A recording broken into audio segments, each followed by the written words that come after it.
illallah Muhammadur Rasulullah. La ilaha illallah Muhammadur Rasulullah. La ilaha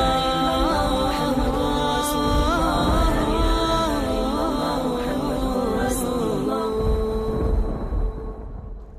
And there's one Sahabi who in Medina, after everything had taken place, he accepted Islam, he engaged in battles with the Messenger of Allah sallallahu alaihi wasallam, he had the Prophet's back all the time.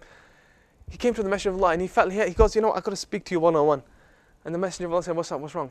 He goes, I have this guilt and this thing in my conscience which is just affecting everything I do. It's just driving me crazy. And the Messenger of Allah said, tell me what it is. And then he went into detail. It's mentioned in Bukhari's hadith. He went into detail to explain that he had a young girl who was about 5 years old. And he goes, every morning I would wake up and I would see her and I would be so happy and we would go play and she'd come and work with me, she'd ride camel back with me. But when she reached that age, she was a girl and I had to bury her alive. And he goes in through the process. He goes into such detail to explain how he buried her alive to the extent. So fast forward the story, he goes, after I took her to the dense area, the forest area, and we began to dig a trench in a sense. And she was actually helping me dig her own grave. And he said to her that we were just playing. And then he pushed her in. And then he started to quickly put it over. And he was asking what's happening. And he even mentioned that I could hear her screams as I was quickly running back.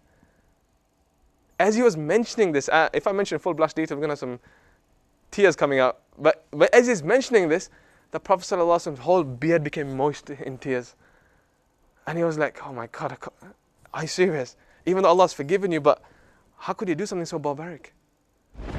La ilaha illallah Muhammadur Rasulullah. La ilaha illallah Muhammadur Rasulullah.